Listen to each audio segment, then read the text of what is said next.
After coming home from a week-long honeymoon, we heard strange noises coming from inside the house. We were worried that it might be a burglar. Do you hear that? Someone might be in the house. Should we call the police? My husband, unfazed, said, "It's fine," and walked inside. I followed him in a hurry and found mother-in-law and sister-in-law inside. Relieved it wasn't a burglar, I still couldn't understand why they were in our house. Apparently, they had taken the keys from my husband to look after the house while we were gone. We thought they would leave once we returned, but they showed no signs of doing so. "It's getting dark. Time for you to go." "Oh, can't we stay a bit longer?" Not only they did not leave, but they also took over the living room and started using our bathroom. I thought they would surely leave the next day, but even when I came back from work, they were still there. I couldn't take it anymore. I asked my husband to make them leave. He replied, "We're all living here now. If you don't like it, you can leave." "All right," I said. Packed a suitcase with essentials and left the house. My name is Adeline, and I am 29 years old, magazine editor. I met my now husband Dave 3 years ago through a friend. With little dating experience, I was drawn to Dave, who was decisive and took the lead. He confessed his feelings, and after dating for 3 years, we got married. Whether choosing a new home or a wedding venue, he was dependable and made things run smoothly. Life was good with him, but I'd been stressed with mother-in-law and sister-in-law. Dave's father passed away 10 years ago, so it's just mother-in-law and sister-in-law who is 27. We kept our distance before the wedding, but now they become more intrusive. Mother-in-law calls almost every day asking us to increase her monthly allowance. "Even $200 would be fine," she pleads. Since Dave is the only providing the money, I tell her to talk to him, but she blames me for not being able to increase the allowance. I also get lectured about not visiting their house often enough for cleaning and other duties. On top of that, sister-in-law visits us unannounced, usually when I'm cooking dinner. "Just making food? I'm hungry, so hurry up," she says, sitting on the sofa and eating dinner before leaving. Even after telling her to inform us before coming, nothing changed. Since they're Dave's family, I didn't strongly refuse expecting Dave to step in for me, but that hasn't happened. 6 months into our marriage, Dave and I finally had a chance to go on our long-delayed honeymoon. Our destination was Europe, where we unwound and enjoyed ourselves to the fullest, free from our usual stress. When we got home after a week of bliss, we heard noises inside the house. I felt a pang of fear, thinking a burglar might have broken in while we were away. "Do you hear that too? There might be someone inside. Should we call the cops?" Dave, unfazed, replied, "We're fine," and walked into the house. I hurried in after him and found my mother-in-law and sister-in-law inside, relieved that it wasn't a burglar. I was still puzzled about why they were there. "Oh, you're back." "Welcome home. Where are my souvenirs? Did you get the bracelet I asked for?"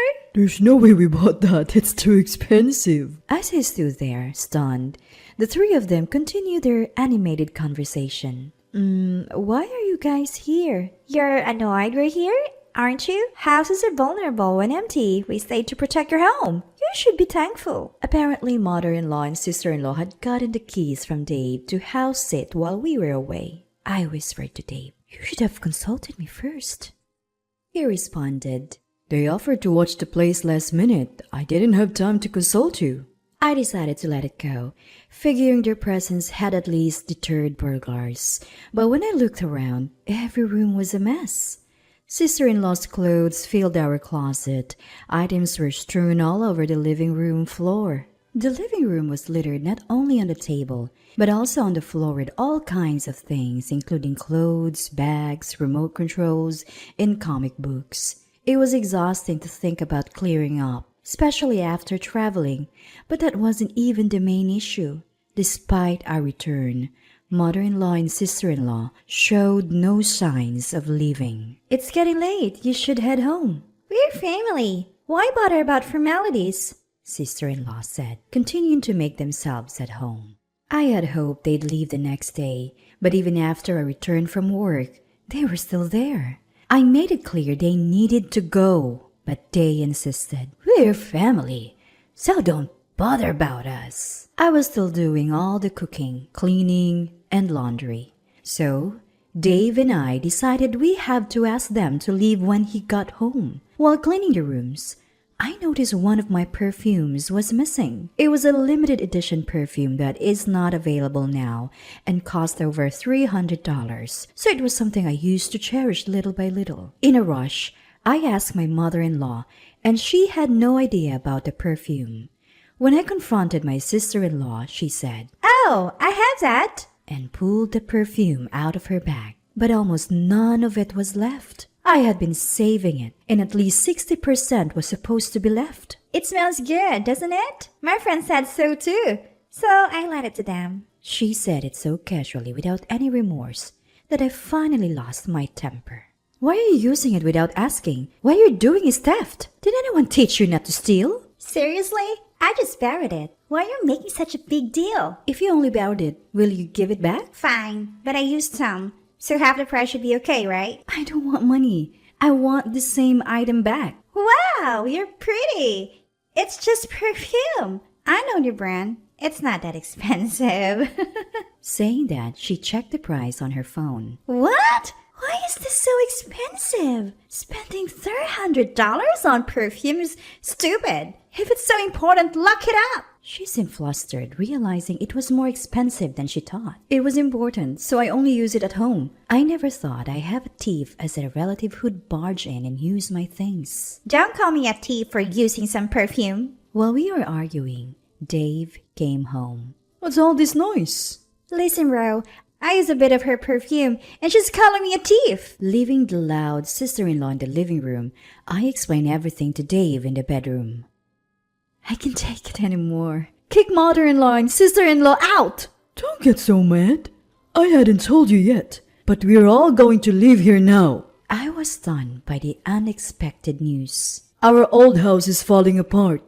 We were debating repairs or moving. Living here saves money, and we have room. Why didn't you consult me? Don't I contribute to the mortgage? Mom already started selling the old house. We're all living here. If you don't like it, leave. I felt my affection for Dave cooling at his unilateral decision. Understood. With that, I began packing only the essentials into my suitcase. Dave didn't stop me. Instead, he said, Running away after a fight is childish. And returned to the living room. Mother-in-law and sister-in-law smirked as they watched me pack. As soon as I stepped out the door, they locked it behind me. I had no intention of ever going back to that house, so I felt nothing about leaving. I stayed at a hotel and contacted my boss, so I often consult with, to take a few days off. During that break, I found a new place to live and informed my parents that I had moved out because my mother-in-law and sister-in-law had moved in, and Dave told me to leave. I also told my worried parents that I planned to divorce Dave. The only message I received from Dave during this time was an email saying, You can come back if you repent. They both said they'd forgive you. When I told Dave over the phone that I wanted a divorce, he first responded, You're divorcing me over this? Can't you just put up with it a little longer? But when he realized I was serious, he agreed to the divorce. Things progressed smoothly after that, and the divorce was finalized within a few days. I wanted to end things quickly and sever ties, so I left the house today without any division of assets. Although we had been married for less than a year, the divorce led to concerned questions from friends and those around me. The old me might have said, It's nothing, and kept quiet, but I was over it and told everyone what had happened. Everyone was sympathetic and supportive, so I'm glad I spoke up. Living alone now, I no longer have to spend time on household chores and can focus more on work. I came up with 3 times the usual number of projects and even offered support to those who were struggling. Though my boss was concerned for me, I was grateful to throw myself into work, as being alone would bring back painful memories and make me wonder if I was also at fault. About 5 months after the divorce, Dave called. I had left most of my belongings at the house, so I thought the call might be about disposing of them and answered. At first, he asked things like, What are you doing now? And are you living alone? avoiding the main topic. Although Dave is the kind of person who gets grumpy if you don't get to the point, I had to bring it up because time was precious. Why didn't you call? I want to get back together. I had no intentions of reconciling, so when I tried to hang up, Dave hurriedly stopped me. Wait, there's something else I have to say. What? I'm busy, so make it quick. Can you lend me some money? I'm having a hard time with the mortgage payments. Though the mortgage was challenging for Dave alone, it wasn't an amount he couldn't afford on his income. It turned out that Dave thought he'd get a raise soon and would be able to maintain the house even after the divorce. However, the raise didn't happen, and he was told future raises would be difficult, so he decided to quit and find a new job. He thought he'd easily find a job with better conditions, but could only find places offering less pay than his previous job. I can't lend you any money. Please don't call me again. You're still single, right? No one's going to marry an older woman with a divorce history, so you're better off getting back together with me. Feeling demeaned by his comment, I responded, No, thank you. And I hung up the phone.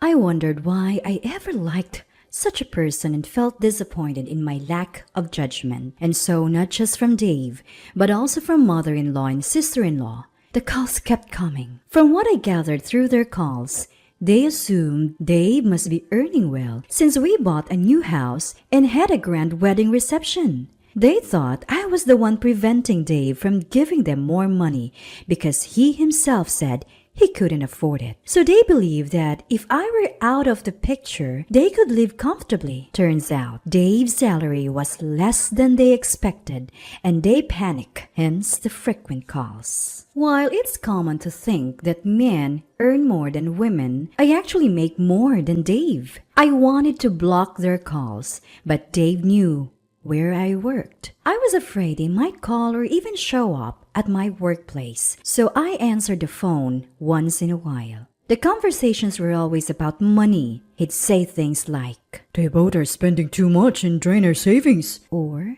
They both started part-time jobs, but they're still not making ends meet. I thought if I told them I was also broke, the calls would stop. So one day, as usual, they said, We need money for upcoming bills. I responded, Actually, I'm leaving my current job. I'm pretty much depleted my savings. I need money more than you do. If you don't believe me, ask my coworkers. After hearing this, Dave said, I see. and hung up.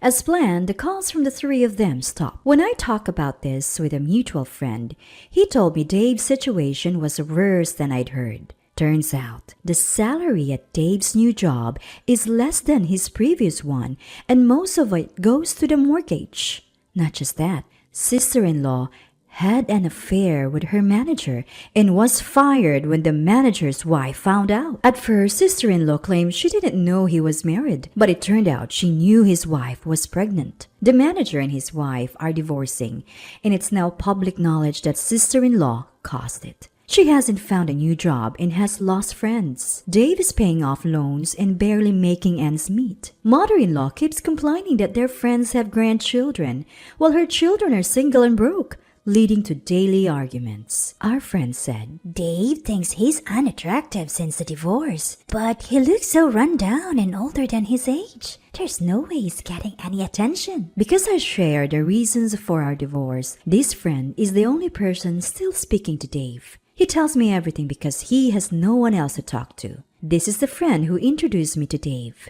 I feel responsible for introducing you too. And besides, Hearing about Dave's life is sort of entertaining, he said. He's also making sure Dave doesn't get near me again. As for me, I recently co-founded a web magazine company with some old friends from school. I left my job and used up most of my savings to start this company. Even though running a small business means I have to handle a lot of things on my own, it's exciting to continually take on new challenges. I used to be hesitant about diving into new things, but thanks to various experiences, I've gained the resilience to overcome hurdles. I've also started a relationship with someone I met through work. He's the kind of person who respects my feelings while taking the lead, and meeting him helped me realize that Dave wasn't a leading man, but simply self-centered. After my divorce, I thought for a few months that I couldn't possibly remarry or even date again. But now, I can think positively and want to cherish the happiness in this new